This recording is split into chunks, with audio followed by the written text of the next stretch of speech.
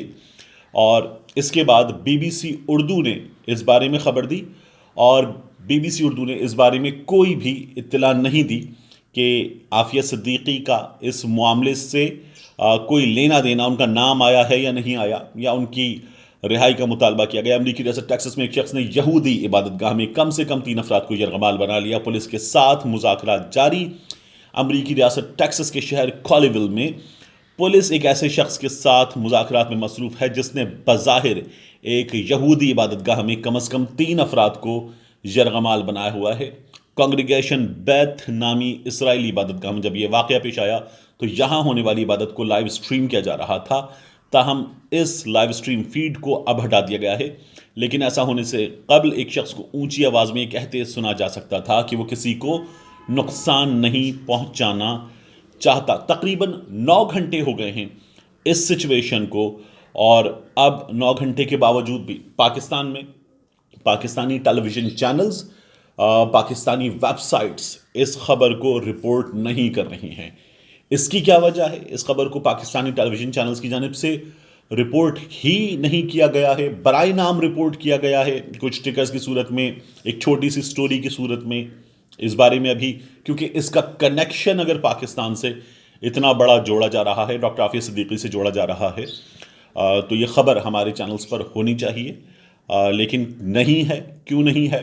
ابھی اس بارے میں میرا خیال ہے کہ انتظار کرنا چاہیے دفتر خارجہ کی جانب سے کسی معلومات کے آنے کا، اور حکومت کی جانب سے کسی معلومات کے آنے کا۔ باقاعدہ طور پر کچھ ورڈز امریکہ میں پاکستانی سفارت خانہ ہمیں کچھ معلومات دے، اس بات کا ہم انتظار کرنا چاہیے، اور اس کے بعد پاکستانی میڈیا کو اس بارے میں بات کرنی چاہیے۔ جو انٹرنیشنل میڈیا اس بارے میں کر رہا ہے وہ میں نے آپ کو بتایا، عافیہ صدیقی کے معاملے میں پاکستان کی حکومتوں نے بارہا یہ دعویٰ کیا کہ وہ امریکی حکام سے بات کریں گے، عافیہ صدیقی کی رہائی کی کوشش کریں گے، اور عافیہ صدیقی کو واپس لائیں گے۔ عافیہ صدیقی پاکستان کی بیٹی ہیں۔ عافیہ صدیقی کی بہن جو ہیں انہوں نے یہ لڑائی بہت لڑی، پاکستان میں تمام آفیشل سے وہ ملی، پاکستان میں تمام سیاسی جماعتوں سے وہ ملی ہیں، پاکستان میں وزرائے اعظم سے وہ ملی ہیں، صدور مملکت ان سے ان کی ملاقات ہوئی، لیکن اب تک اس سلسلے میں ان کا یہ کہنا ہے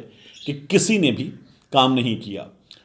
ڈاکٹر ایکیو خان نے سلسلے میں آواز اٹھائی، ان کا جو اپنا ڈاکٹر ایکیو خان کا معاملہ ہے جس میں بعض حوالوں سے یہ کہا جاتا ہے کہ وہ انٹرنیشنل کمیونٹی میں ایک مجرم کے طور پر دیکھے جاتے ہیں، پاکستان کی وہ محسن ہیں، ہیرو ہیں۔ ان کی جانب سے جب اس سلسلے میں بات کی گئی تھی تو بھی پاکستانی میڈیا اس بات کو کم کوریج دیتا تھا، اور ڈاکٹر عافیہ صدیقی کے معاملے میں بعض ہمارے اینکرز نے یہ بڑی کوشش کی کہ وہ حکام کو مسلسل جھنجھوڑتے اور جگاتے رہیں، اور یہ کوشش کرتے رہیں کہ یہ معاملہ جو ہے وہ امریکنز کے ساتھ اٹھایا جائے۔ جب اسامہ بن لادن کی یہاں پر یہ اطلاعات آ رہی تھیں کہ اس کی پاکستان میں جس آپریشن میں نشانہ بنایا گیا، اس آپریشن میں ڈاکٹر شکیل آفریدی جو ہے وہ انوالو تھا امریکی آفیشلز کی مدد کرنے میں، اور اس کے بدلے ڈاکٹر عافیہ صدیقی کو حاصل کیا جا سکتا ہے۔ تب بھی اطلاعات آئیں کہ پاکستان ایسی کوئی کوشش کرے گا، لیکن ہم نے ایسی کوشش ہوتے ہوئے نہیں دیکھی، حکومتوں کی جانب سے ہم نے یہ کوشش نہیں دیکھی۔